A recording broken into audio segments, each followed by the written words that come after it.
Hello and welcome to the Talking City podcast, coming to you from the Manchester Evening News. And today we're talking fixtures because we just learned how and when Manchester City will be defending their title. It's a useful Tuesday morning to have some fixtures to talk about right in the middle of the summer, which is notorious for not a lot happening. My name is Joe Bray, joined by Simon Bajkowski, back off after a week off, and you missed absolutely nothing.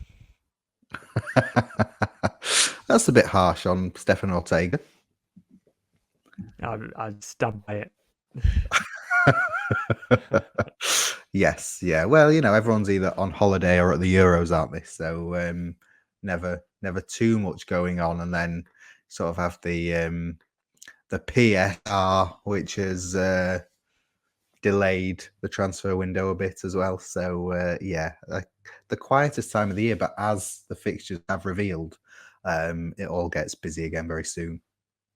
Yeah, that August 18th date at Chelsea is not as far away as you think it is. Well, 2 months exactly today. 2 months So exactly. Yeah. bit of a tough opener, and only comes 2 weeks after playing Chelsea in Ohio in pre-season. Enzo Maresca, his first game in the Premier League against Guardiola. It was 4-4 at Stamford Bridge last time. There are a lot more games that Guardiola would have chosen to open the title defence, I think. Yeah, reminds me of 2018 maybe after they were Centurions. I think they had Arsenal in the first game, and were indebted to one of Pep's assistants called Mikel Arteta. Whatever happened to him? Who sort of Doesn't ring a bell. masterminded a way to get through the Arsenal defence. So maybe another assistant will be masterminding a way to get through the City defence at Stamford Bridge. But yeah, it's quite a game to look forward to. I think it's always Chelsea away is always a good one in the calendar. It's always a nice ground to go to. And a big test, and like you say, it kind of adds a bit more to that friendly a few weeks before, because it will be a case of, right, guys, we're playing again in 2 weeks' time, so we don't want to give anything away. Yeah, because that friendly sort of had the feeling already of it's the last game of the tour, 4 different locations. It's a team that you know quite well. It wasn't necessarily an exciting one, but now we know that the two teams will be playing each other only 2 weeks later, and City will be playing in the Community Shield. It does take on a bit more importance, so that will be an interesting one in Ohio. It's Yeah, it's one I of mean, these what when go on. it does do as well is put sort of a bit more pressure on City and their policy, whereby they really like players to take the rest that they need at the beginning of the season. They went to Tottenham in Grealish's first game, so that would be 2021, and they just had Euro 2021, and England had made the final. So you sort of missing Walker, Sterling, Foden, Stones, anyone else? Probably not. But you'd had a lot of players involved, and City stuck to this idea that no, we're going to play a weakened team in the first game because we would rather our players have more rest and last the distance for the rest of the season than rush them back and risk kind of them getting injured and whatever. But with Chelsea first up in the Premier League, it adds that little bit of pressure because 18th of August is it's probably about a month after the Euros finishes. But whether everyone will have had all the rest that they need, it does kind of add a bit of intrigue as to whether City will stick to their rule of giving the player more rest than other clubs tend to do.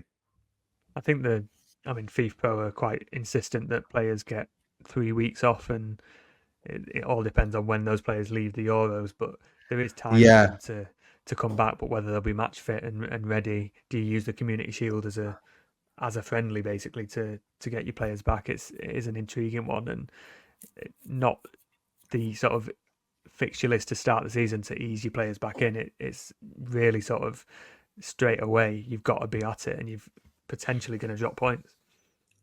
Yeah, I think sort of City tend to like to give 4 rather than 3 as well, weeks to the players. So that reduces the amount of time that they'll have to get ready and be fit to start a game. Yeah, I mean, I suppose it depends which players are available. I'm thinking of England just because I've just said England, but are England going to make the Euro finals? Maybe not. Yeah, it's one of those things, but it is also one of those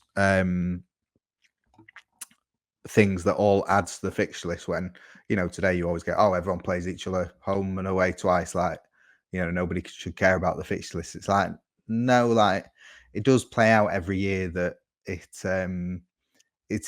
there are important times to play certain teams and things like that, and an easy start or a hard start, and easy finish and hard finish and things like that. There are a lot of things that can be taken from the fixture list that do tend to play out across the season. So it is more than just like, oh, everyone plays each other, shut up. I think you can map out roughly how the season could go on, and the run-in is for City is quite a good one.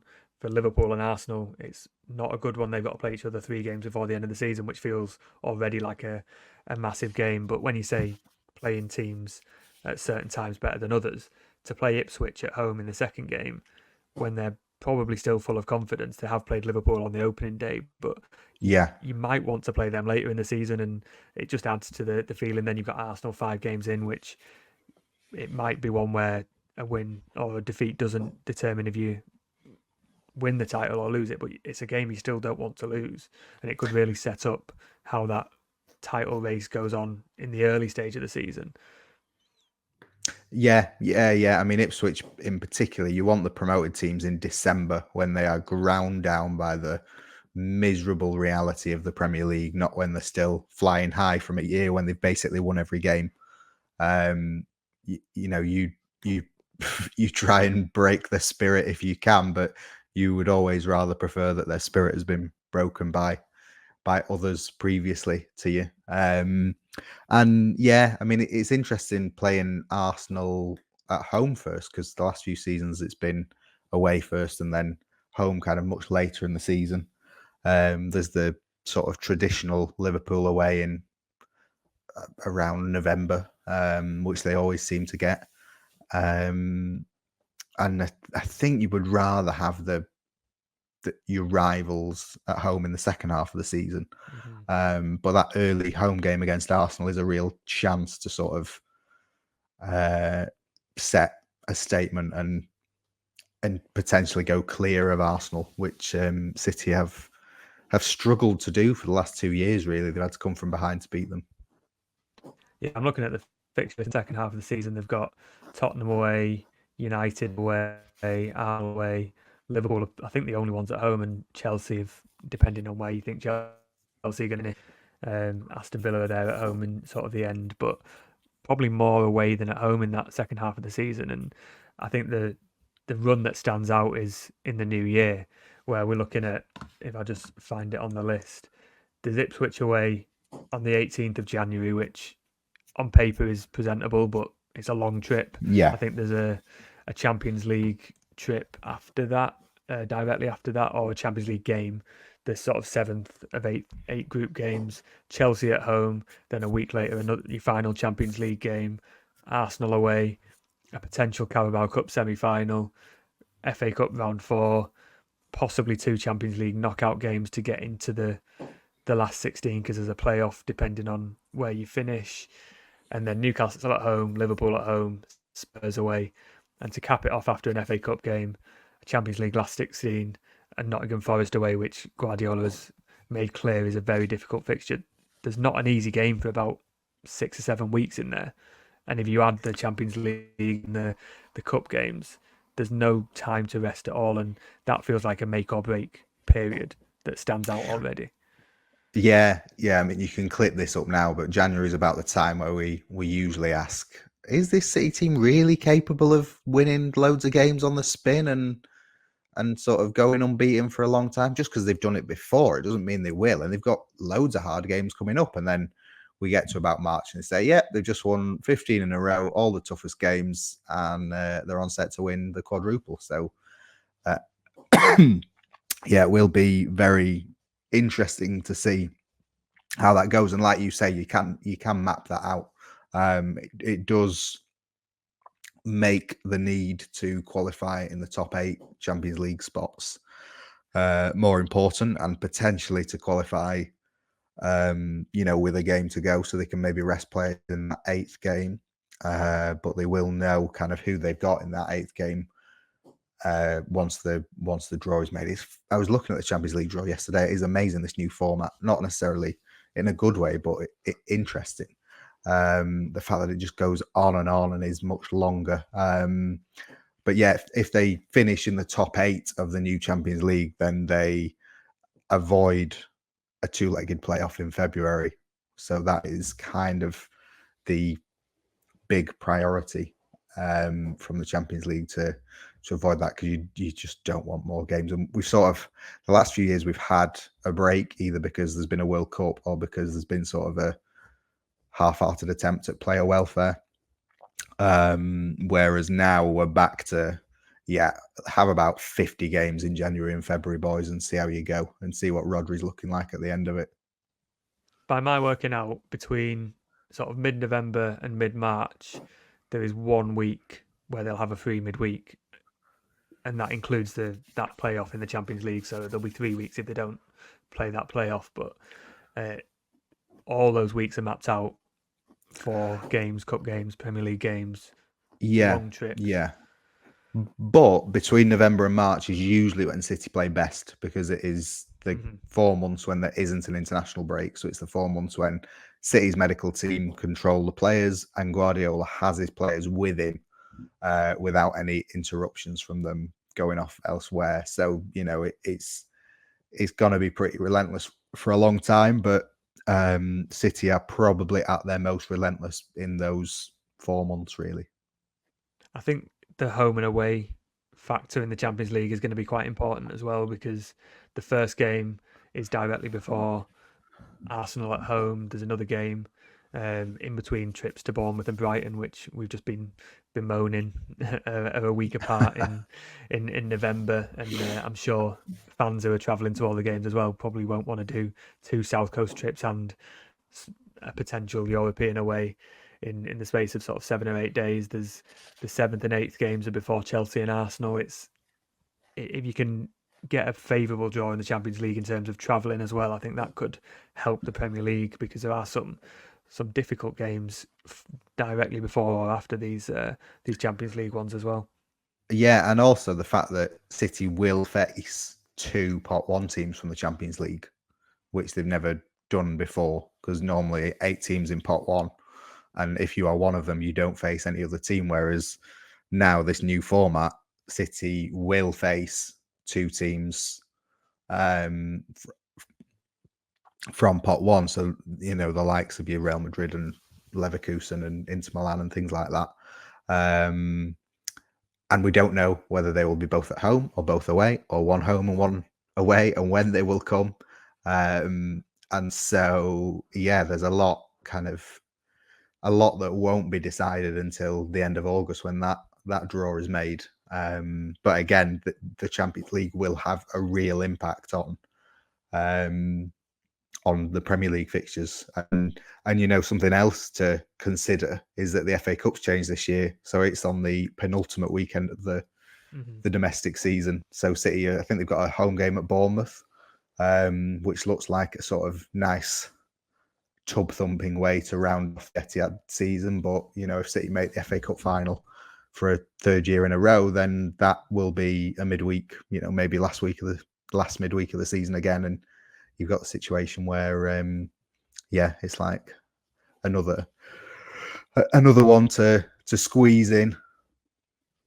Well, again, I've mapped out these fixtures, and if they get to the FA Cup final, the semi-final and final games that they would have played in the Premier League will have to be rearranged, and it looks like the final 2 midweeks of the season are the only times that they can play that. So that's Villa at home and Bournemouth at home, and the running is as good as City could get it really. Yeah, I think yeah, in the because last they've 10 got everyone games, in January and February. this is it. Yeah, they've got all the difficult ones out of the way. So if they can get through that still within touch, they've got a real Well, chance to that's go and it. win 10 in a row. And Yeah, that City do that, don't they? They get that momentum and they know what they're doing. yeah, and it's kind of like, like Rodri said at the end of the season, that upset all the Arsenal fans when Arsenal left with a point at the Etihad, and City were sort of emboldened by the fact that Arsenal hadn't given them a knockout blow. Like, if City is still standing and near the top at the end of February, then everyone else should be worried, and everyone else can have a say in it. So everyone else, Arsenal, City are going to the Emirates in that time. Arsenal have to do everything possible to throw the kitchen sink, to try and make sure City are as far down the table as they can be by the end of Feb, to sort of minimise the chances of winning the league, and everyone else has to do similar. So we should have a really good idea of City's chances of winning the league by the end of Feb. But then it sort of flips on its head really, because City have that terrible run of really difficult games in January and February, but then have an easier run at the end of the season. In contrast, Arsenal in the last 10 or 11 games have United, Chelsea, I'm looking Liverpool in that sort of third game before the end of the season, a couple of difficult trips to clubs that might be fighting at the bottom of the league, and Liverpool also have a probably even worse. They've got Spurs, Chelsea, Arsenal, trip to Brighton in the last week, Aston Villa. It feels like if City are still in touch, they can go on a run, and then maybe Liverpool and Arsenal have more chances to drop points, and especially if they play each other a couple of weeks before the end of the season, at least one of them is going to drop points. And if we're thinking it's going to be these three teams again going for the title, then you would back City in a run-in to get more points than the other two, just looking at the fixtures. Who have Eric Ten Hag's United got? Oh, doesn't matter. But that is exactly it. Liverpool and Arsenal need to be in a stronger position as they can by the end of City's tough run and ahead of their own tough runs. That sort of planning has to go into their season planning. They have to be looking now at how they can be in the best position possible by February to give themselves some breathing room for some more difficult games. And City have to work out how to be in their best form possible to get through their really tough, challenging run of games. Because momentum and all these things are very important when it comes to the final months of the season. You can see it, can't you? City are at Southampton on the same weekend as Liverpool versus Arsenal. You can see City being the 2 o'clock, and City fans and City driving back or flying. The players will be flying back, listening to or watching the Liverpool Arsenal game. It's set up for something like that. Yes, yeah. Pep being asked sort of under embargo if he'll be watching the game, so that his comments come out sort of 6 hours after the game's finished. I did enjoy that Liverpool's opener is a 12:30 Saturday kickoff away at Ipswich, which is the worst possible game. I think somewhere in Germany, Jurgen Klopp is quite happy. We shouldn't laugh too much because it's probably a very early start for Liverpool fans, and an even earlier start for our colleagues at the Echo if they're not going down on the Friday night. But yeah, I was convinced that City were going to get Ipswich away on the Friday night start. So it's quite an easy, much easier to get to Stamford Bridge, I would say, for a nice Sunday game. I'm surprised that City aren't on the Friday night, just because with their fixture list, they can never be on a Friday or a Monday because they're always in midweek in a cup somewhere. So I assumed that the Premier League would take the chance, one of the only chances they get, to stick them on a Friday night. But no, Sunday for the first game. And also Premier League sort of have said they are committed to giving fans 6 weeks notice for any broadcast changes, and 5 weeks notice for the second half of the season, so sort of from January. So they've even published dates of when they expect the each updated round of fixtures to be to be published. So we will look forward to holding them to that and seeing how many of them they hit. I will believe that when I see it, or don't see it in what is probably going to happen. We've managed to get a good 20 minutes out of the fixtures there, which is They're interesting. quite good going, I think. I Yeah. like fixtures. But I do think you can. I mean, the way that they've fallen this time, you can see how the season will play out, and you can look at how City have played in the past in around the winter and around the run-ins, and see where they're going to need to do that again, and especially this season. Yeah, I think just like it's very easy to write off fixtures, just like it's easy to write off pre-season when like you can see in pre-season things that happened. You know, anyone who watched the first City pre-season game last season could quite easily deduce that Calvin Phillips wasn't going to work out and that Oscar Bob had something about him. And it's like, oh, those two things are true across the season. Like it, just because the results don't matter and it's not a full team or anything like that, like you can still work things out. And just because every team plays the same home and away, it doesn't mean you can't sort of draw things from how the fixture list looks. So yeah, I know people say I'll just forget about the fixtures, but they are actually quite interesting markers for what lies ahead. And we saw in the 2020 season when Liverpool won that they got that good start and just City couldn't catch them, even if Liverpool well, City year, but yeah, City complained that year about the December fixtures, about the Christmas fixtures, saying that it, you know, gave Liverpool an advantage because they had more rest, I think, and by that time Liverpool was so far ahead that it made no difference. They could have played, you know, every day of the week around Christmas and still kind of finished 20 points ahead. So yeah, it's there's always things to be got from the fixtures. I can also count at least 3 big games on family birthdays that are awkward conversations, and I'm hoping that they're currently moved from the dates they're on at the moment. So there is that as well. Which yeah, well, I'm missing the first 2 games, so poor start from me. Shocking effort. Awful people getting married. You know what, I'll hold back because I know there's a few later in the season where I'm so who gets married in August? Which silly people get married in August? Disgrace. Well, I'm City fans won't hope this, but I've got a friend getting married on the Champions League final day, so if they didn't get there, I wouldn't be too disappointed. But obviously, City fans will want to do that. We'll leave fixture chat there. We'll be back after a short break, and we'll be back to discuss the Euros and some strange conversations around Phil Foden.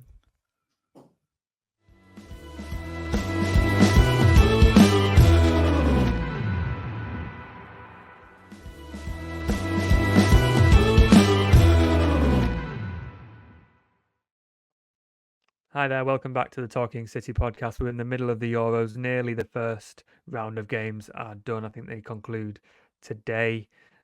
Mixed bag, I think, from City's players. We saw Rodri in Spain get off to a very good start against Gvardiol and Kovacic, who did not get off to a good start.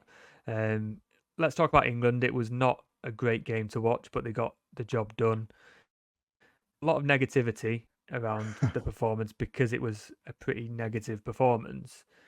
But Phil Foden's come in for a lot of flack just because he didn't really impact the game. But I don't know, from my perspective, it wasn't a game where he would shine. I don't think it's about where he plays or his position. When you got the goalkeeper launching long balls all the time, he's not going to get on the end of them or necessarily pick up those second balls. And Harry Kane was coming deep to sort of take the space where he would move inside to number 10 position. It just felt like it wasn't a game where he had any chance of showing his qualities. No, I feel like, was it the last Euros when Harry Kane took like 3 or 4 games to get going? It was like Raheem Sterling who really pulled them through. Yeah, how to talk about this game.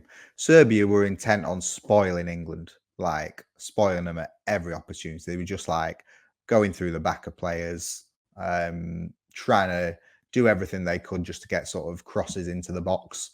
And trying to frustrate England in whatever way they could. I think they had one player under 6 foot, so it was quite a very physical game.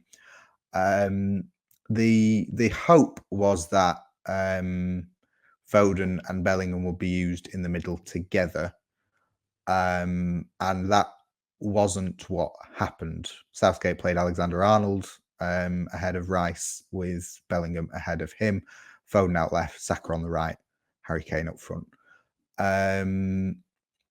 Yeah, I don't think Foden played well. I don't think he played well. You're allowed to not play well. He didn't play well. I didn't think many of them played well. I don't think he played worse than anyone else. Well, I didn't think he was as good as Bellingham and Saka. But then if you are Serbia and you're saying we've restricted Harry Kane and Phil Foden to absolutely nothing, you've got to be pretty happy with yourselves. If you're England and you're saying Harry Kane and Phil Foden have had absolutely nothing, you've got to be pretty concerned, because those are arguably your two best players and they've not been in the game at all, really. I know sort of, Jude Bellingham's the next Messiah, but you do need more than just one player to have the ball. But I didn't really think England was set up to in any way accommodate Foden on the left. He's played there for City and played there very well and done a job and moved inside from the left as he was given freedom to move inside. But when he has moved inside, he's had a player, a left-footed left back, to run past him on the outside and offer width. And he's also more often, well, not more often than not, but sometimes he's had like a Bernardo Silva or a Jack Grealish who go over to the left and work in tandem with him. Whereas every time Saka got the ball, he looked to beat his man on the outside and put a cross in. If Walker got outside Saka, he would put a cross in. Every time Bellingham got the ball, he would look to head down straight towards goal and sort of would end up around 5 yards from Foden. Foden asking for the ball and not getting it. They were sort of in each other's way. So I don't think that Phil Foden should be dropped from the England team, because he's, with Kane, the best player in the England team. But when he is used like that, you do think, what is the point of playing him if you're going to negate all of his strengths? I think, like you said, Serbia deserve a bit of credit as well for stopping England from playing as fluently as they wanted. And if Foden is the one who comes off worse for that, then it happens. But it's one of them. If you play badly and win in a tournament, then 6 more of them and England win the Euros. It might not be pretty to watch, but they did do enough. And I think with Foden, he had some nice touches. I think BBC showed a position map in the first and second half, and everyone dropped further deep, but Foden basically stayed out on the left wing. I thought he held his position quite well, and when Bernardo goes over there and on the left wing and just stays there and provides a bit of width, he probably did a job in giving other players space. Again, not very attractive to watch, and Foden can have a much more attacking impact. But it's an absolute hipster pick, isn't it? But it is very important. There was a bit in I think it was the Champions League final, Barcelona v United, and Juan Marlilo was on commentary and was asked for like the best player in the Barca team, and he was like, it's Pedro.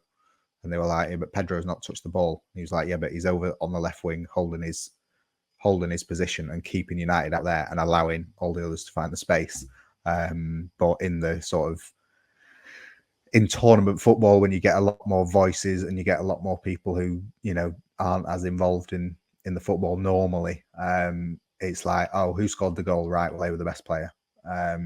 It's that kind of level of analysis. I wonder how many times Ballon d'Or was shouted when Bellingham headed the ball in. But yeah, it's I thought Cesc Fabregas was really good on the BBC talking about England, and because Gary Lineker tried to basically get him to say, yeah, but Spain were really boring when you won the the 3 tournaments, like, he was just passing it about, wasn't it? Like, is that the way to do it? And he was like, no, it don't matter what you do. You just got to be absolutely committed. And England were committed and were very bright for the first 20, 25 minutes. And then they just kind of started stepping back and stepping off the pace and inviting pressure from Serbia. And like I say, they got deeper and deeper as the game went on. And that isn't good, and is also kind of a hallmark of England under Southgate, where they sort of start well and then kind of go, oh, we've started really well, best look after it. Oh no, don't get nervous, and inevitably something goes wrong. Quite wonderfully summed up by Erik ten Hag, really, with no sense of irony about the fact that United have played like that for 12 months. So yeah, it was kind of a performance that got worse as the game went on. But it was a win. And I mean, for me, what I can't get over is like all the interviews from England players in the build up to the game, just asked like quick fire questions on whatever. They were all like, Phil Foden is on another level to the whole squad. Like, Foden's technically, like, just, people talk about him being Spanish or Brazilian, but like all of his colleagues who are all in there as the best players that England can offer are all saying this guy is just different and better than everyone else. And so, it doesn't count for everything because you've got to make the difference in games, but it has to count for something. You would think that, for all the people saying they should drop him, like, do you want to drop a player who all of his teammates think he's better than everyone else? It's an interesting one. Was the best player in the Premier League. Yeah, by some distance last season. It just feels like a lot of quick conclusions have been jumped to when actually, if you look at it, it might not have been the worst performance in the world. It was a quiet performance, but it wasn't. It's not like it was nothing for me. I think he's kind of he's the new Raheem Sterling. Mm-hmm. Sterling for years got slammed for everything he did in an England shirt before everyone kind of finally caught up and realised, oh, actually, he's one of our most important players. So it'd be, but also, like I say, the team does not, or against Serbia, were not set up in any way to play to Foden's strengths. So, because there's also been saying, oh, Foden has to adapt to England. Foden, just stop saying how do England get the best out of Foden and say how does Foden get the best out of England. But like, if you are going to sort of consciously not play to any of someone's strengths, you can't then moan when they are not quite the player that they are when you do play to their strengths. One player they could have done with, I thought, in the second half was Jack Grealish to come on and just keep the ball. They couldn't keep the ball for what felt like half an hour or more.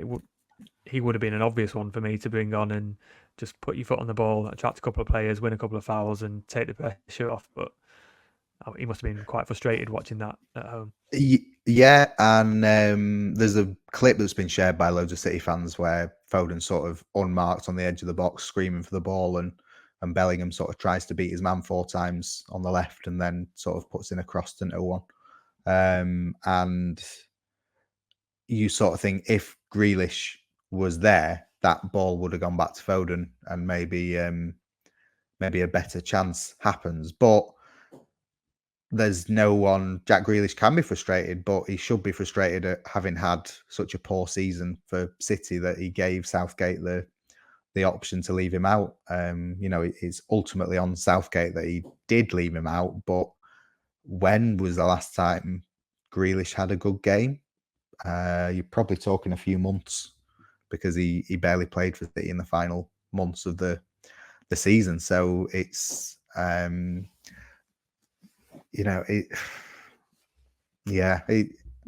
would Grealish make that much of an impact? To be fair, I've not been a big fan of Jared Bowen, and then he comes on and puts a really good cross in for Harry Kane and nearly scores. So and to an extent. And also, kind of, Anthony Gordon has been really good. And I mean, he played on the left against City at St James's Park and absolutely tore them apart. So there there are other options that you can go. But I get that City fans think that Grealish should be there. I think that Grealish should be there, but at the end of the day, Grealish only has himself to blame that he's not there. And I didn't really get the pile on Kyle Walker for saying that publicly when I was going to Grealish has mention said that because that. And it felt a bit significant in the fact that your captain saying, "Yeah, you shouldn't really be surprised." It felt like a conversation that should have happened behind closed doors rather than in public. It felt like Walker, had his England cap on, being a voice we for did have his Southgate England rather than cap his on, sort of yeah, City cap on. yeah. But then he's really close to Grealish, and he'll have told Grealish that countless times in private, and Grealish knows that, and Pep's told him countless times, and it's not really. I just I didn't get the fume around it because, he's only saying something that anyone with eyes can see, and it would be really disrespectful if Walker, as one of the England leadership group, said, "I can't believe Southgate brought these clowns and didn't bring Grealish." And it's like he did say, "I'm surprised that Grealish isn't here because I know what he can do." But he also said he knows he's not had the best season, which everyone knows and Jack knows. And I just kind of like, well, yeah, the strange things that people come out with. Like I've seen people criticizing Walker for, he's not he never did media duties after a defeat. And it was like, right, well, I mean, they've only lost one game in the last 6 months, and he did do media. Oh yeah, but he answered a question about United positively. So he doesn't stop for media, but when he does, he doesn't give the answers that we want him to. And it's just like, oh, just grow up. Like Grealish is old enough and mature enough to know what he should be. Why he's not at the Euros. And the idea that Walker is not allowed to voice that opinion in a very reasonable answer is just childish. Well, there we go. That's everybody. So I think this is what we're talking about when there's no news. The slightest update. Yeah. People make loads really out of nothing. Goes around, don't they? Yeah. A player I thought wasn't surprised that he played well, but was surprised that he got himself 2 assists was Nathan Ake. He's got 2 assists in 100 odd appearances for City, and he's got 2 for the Netherlands against Poland. Maybe the first one was just a good control of a high ball that went into Cody Gakpo's path, but the second one was quite a sort of pinpoint ball into the area, created 4 chances. Is he City's new attacking left back? We've not really seen that Nathan Ake for City. We've seen a very good defensive Nathan Ake, but maybe not a wing back Nathan Ake. Well, he's the exception, isn't he? Because everyone else, every other City player at the Euros has been exposed as a fraud without Guardiola. Like none of them have played well. They've all been rubbish. So apart from Ake, who's played very well, he's just so good. Someone reminded me the other day of the fact that Chelsea nearly signed him 2 years ago, and a lot of City fans wouldn't have been too fussed to let him go, and a lot of Chelsea fans didn't see why Chelsea were buying him. And 2 years on, you look at it and think, what a moment that was for City holding out on the valuation and Chelsea refusing to meet it. Chelsea spending £1 billion on the likes of Mudryk and not wanting to pay any more than, I think it was 35 they put for Ake, and wouldn't put any more. So it's like, yeah, it's funny how things work in football. But Ake has just been sensational for 2 years, and like you say, he can do it centre back, he can do it left back. It was amazing to see Weghorst getting on the end of one of his in the goal. It was sort of a wonderful throwback to the World Cup a few years ago. I'd be surprised if the Netherlands got that far, but I would be more surprised if Ake was culpable for the way they go out. It's an interesting sort of field as well, that in left back every year we're saying, do they need a proper left back? And Ake was sort of showed that you didn't need to last season, and Gvardiol did this season has shown that he's got certainly the attacking capabilities, maybe the fact he played at left back for Croatia and they were exposed a bit underlines that he still has a lot of work to do defensively. But even if Sergio Gomez leaves and he played 40 minutes of Premier League football, that's not an issue for left back. It's sort of a reminder that they probably don't need to spend a lot of money on another sort of specialist left back, because you've got two players who are very adept at playing there, and you've also got Kanji and Lewis who can fill in as well. Yeah, and then there's also been like a lot of chatter around Tom Galvez in the academy for a few years, and who has he made his international debut? Is that right? Played a few times for Finland, yeah. Yeah. So again, not saying that he's going to start 19 games, but I would suggest he's capable of playing 40 minutes of Premier League football over the next 12 And months or he's so. also a proper left back. He's a yeah, up and down the wing, hugs the touchline, which Gvardiol and Ake aren't.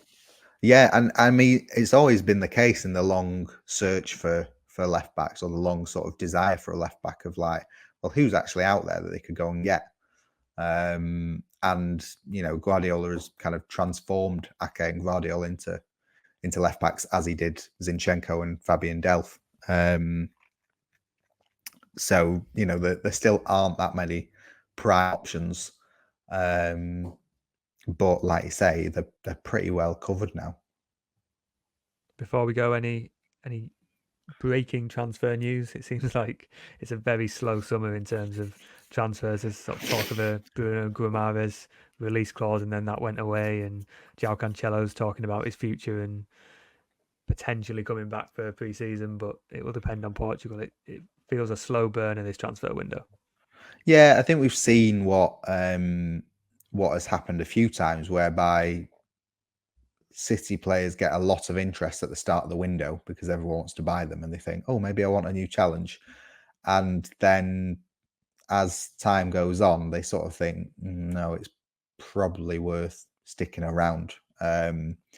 If Ederson or Kevin De Bruyne or Bernardo Silva or if any of them decide to leave, they will need replacing. But at the minute, it's not looking like any of them will leave. And unless any of them leave, it's not looking like there's going to be any major additions. Like the last I'd heard, I don't think there was going to, I don't think Bruno was going to come in unless anyone was sold. So unless, it's all gone awfully quiet since his release clause was triggered, wasn't it? I don't think that has been triggered or will be triggered, because I don't think they rate him anywhere near 100 million. But also they are in this situation where they're sort of waiting on their players that they currently have, and in the current indications, it's not looking like there's going to be much movement. So I'd be surprised if it was a busy summer for City.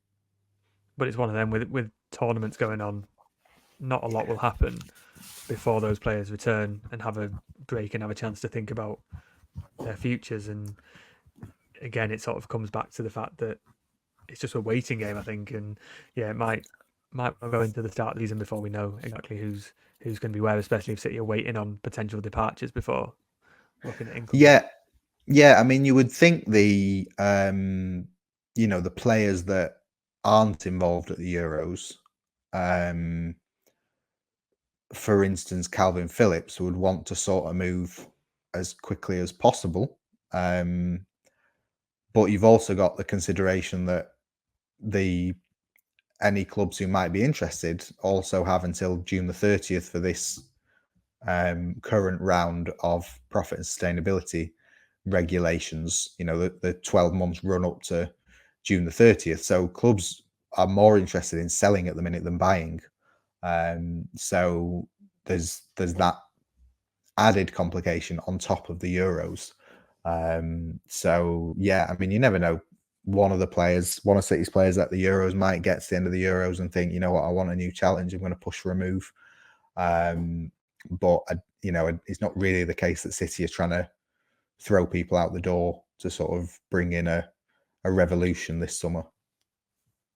Well, on that note, I'm not sure what we'll talk about on Friday, but I think we'll be back on Friday to talk all things City and the latest round of Euros games. Will Phil Foden continue to be a flop for England when they play Denmark on Thursday? I imagine that'll be the main topic of conversation, and we've got some other things up our sleeve, I'm sure. Can give us a like and follow and subscribe. And an idea for Friday on your podcast. Yeah, an idea for Friday would be much appreciated as well. Yeah, that would be much appreciated. We'll be back talking all things City Friday and next week and further on into the summer. Thanks for joining us.